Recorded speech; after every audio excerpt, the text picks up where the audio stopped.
Hi, I'm Alec and this is Druid Dice. Thank you for joining me today. We're going to be looking at how to cast and demold on our top row cap style molds.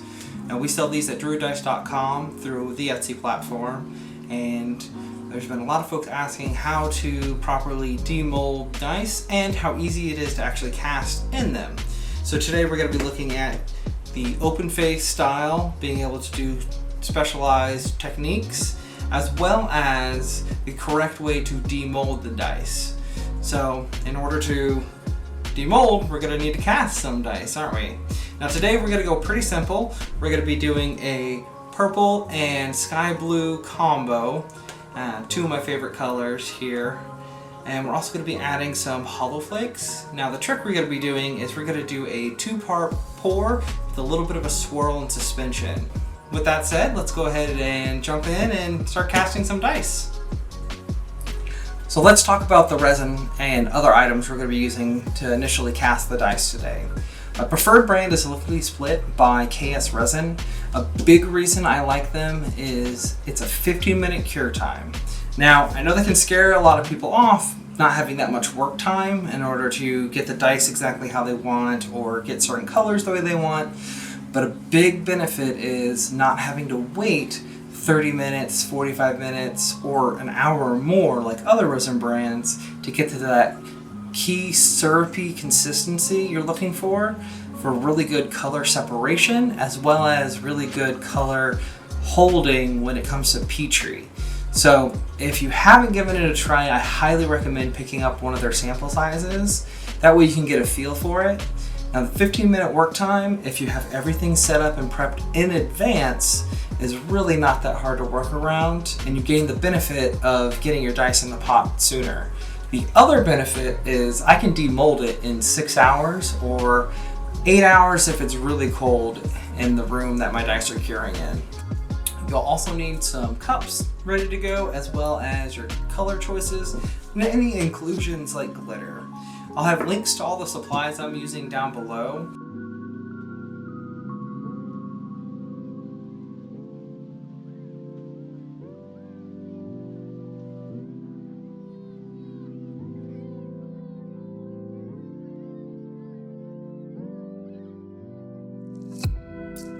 Okay, so our resins have had a little time to thicken up here. So now we're gonna go ahead and do the pours. Now with the clear, I'm actually gonna mix in the purple into it. So that I'm not gonna swirl or anything, I'm just gonna loop it right down the side. That way I get a little bit of a blend here. For the teal, we're gonna keep that separate. So when you're adding resin, you can use a pipette, but you can also just do a direct pour.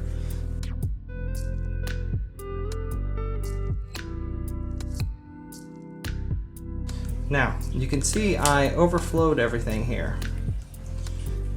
What I'm going to do is take one of my popsicle sticks. I like to go down from the end and just ride along. And then go right back. Just make sure that you have a good even surface and resin's there for it to be bubbled. The other important thing is making sure we get our cap set. So I'm going to take some more of this clear with a little bit of purple in it, and we don't need a lot, just enough that we're making sure air isn't going to get trapped on the number of the one face, which on our molds is the cap. Okay, so see, not a ton of resin on there, but just enough. Now the other thing I'm going to do, I want a little bit more of that purple to kind of pop in. So I'm going to do a drip, drip. And I'm going to use my toothpick from before. And I'm just going to give it a little bit of a swirl and a poke. There's quite a bit of excess resin on here. I don't need that much, so I'm going to go ahead and take it And we're just gonna go right along the top edge here. I'm gonna knock that excess resin right off. You wanna have enough for it to cast properly without there being any gaps. But if you have too much on here, it's prone to creating voids, or even worse, lifted faces. Now you can see I made sure to not take away too much, but just enough so there's barely any there. But I want this turquoise to pop through a little bit more, so I'm just gonna do just a little bit. Now this is why I removed it, because I wanted to make sure I had enough to just do a little blop of the turquoise. Now when you're putting your cap on, it's very important when you're putting your cap on to have your key ready to go and lined up. So we're gonna flip our key over. I recommend matching up the notched end first and getting it into the notch. Then we're going to cap, and with light pressure, push down. You can see that resin squishing out as we push it down. You don't want to put too much pressure on, but just enough to get a nice good seal. And that way, we're not getting too much excess resin. And you don't want to smash down, because if you push too hard, you'll create voids by the suction force of the lid lifting itself up. You want to look through and make sure there's no big bubbles on your dice.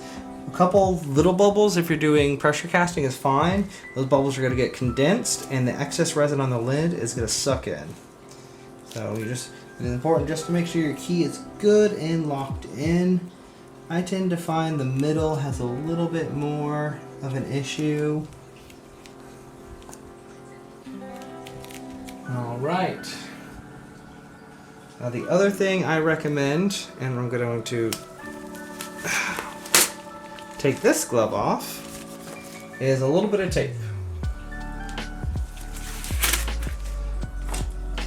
I usually use blue tape, but I'm all out, so we're going to use clear tape today.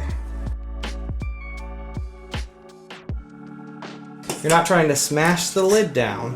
What you're doing is making sure that it doesn't lift up.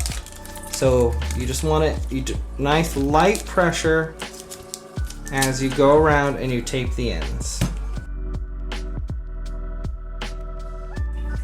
Okay, so it's been 6 hours and you've been staring at the pressure pot, waiting for it to open. I went ahead and popped it off camera because if you've never depressurized a pressure pot before, it can be quite loud. I recommend putting a microfiber cloth over the outlet. But we also have our dice mold. So let's go ahead and get you zoomed in here onto the table so I can show you how to detape and demold. So you have your mold and your flush cutters. First thing we're going to do is take the tape off, and then we will do the demold technique for these cap mold. Alright, so now you can really see the dice here. You can see some of the dice have started to release themselves. Totally normal when you're taking the tape off. Now here's the big thing about demolding these. I do not recommend just yanking them right out. One thing to increase the life of your mold is to do a nice slow release. So go ahead and start from one end, and you want to pull back slowly, letting the numbers naturally come off. And that makes sure that your number faces here don't get stuck or ripped out by the dice. And just, ooh, that's pretty. So you see it's got that nice gloss finish to it. Now, this is why you need your flush cutters, because of this flashing here. And as you can see, it's very minimal, and you should be able to remove most of it by hand before you even pull the dice out. Nice, don't force it. That's why we have the flush cutters. But don't use your flush cutters on the dice in the mold. You want to wait till we demold them fully, because last thing you want to do is cut into the mold. You're going to just work the mold, just a little shimmy side to side. little twist. Don't be scared. The mold is extremely durable. As you can see, these molds are fairly thick. Your first and natural intention is you want to push out like this, which you can, and it does work for some, like the D4 for instance, because there's not a lot holding it there. But the best way to do it is to take your mold and bend it. And the dice will just pop right out because you're opening up this area. And that's why the reason I suggest doing it this way, you see and it just slips right out. When the dice are in here, and if you try to push and pop them out like this, you have a very likely chance of scratching faces, whereas this way, they just naturally want to fall out. So I've got my thumb on the dice. I'm then bending it over my thumb and using my other fingers to just give it a little tap, and it falls right out. So I'll show you again. Thumb on the dice, bend it over my thumb, and the dice just rolls right out.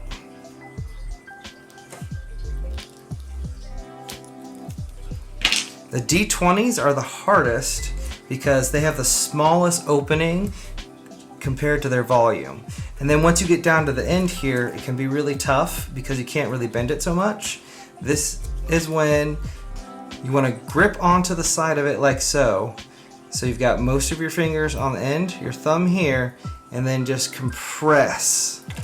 And then use your other finger to pop it right out. And then you've got a perfectly good mold ready to go for your next steps. So you can see on here, I don't have any number tear out, no issues whatsoever. The silicone wants to stay in its shape. And that's one reason why we use the Sorta Clear 37. It's a very durable silicone as long as you treat it appropriately. Be mindful of the fact that where you're going to have tear out is in the corners, so you don't want to stretch it this way because that's where it's at its weakest, because there's less material on the edge. You want to utilize the thickness and bend that mold. Now that we have these dice out though, look at these beauties. They came out gorgeous. So all I'm doing here is just going through, feeling the edge, catching a little bit of that flashing, and I'm just keeping my flush cutters there and trimming away. And this is good to go. A little inking and you're ready to play. Personally, I still give the top face another polish. Sometimes I'll even hit the edges if I have some flashing that was really bad, or possibly the flashing wouldn't release right and I got a little gouge. And there you have it, some beautiful dice ready to go. I'm gonna get these cleaned up for you and give you some glamour shots at the end. But I just wanted to say a big thank you to everyone who sent in questions, comments, posted reviews, replied to my request for feedback in the form of photos and details on your demolding process. I really worked hard to get this to be concise and repeatable. Really appreciate everyone who's helped with this and continues to support us at druiddice.com. Because of you folks, I'm able to not only have a small business that supports me and my family, but I'm helping support other families as we grow bigger, and that's huge. So I really appreciate that. So to everyone who's made a purchase, thank you so much. To everyone who's thinking about a purchase, let me know if you have any questions. If there was something unclear about the demold process, definitely shoot me a comment below, or you can email me as well, or of course, send us a message through druiddice.com. Thank you again, and happy dice making to everybody out there.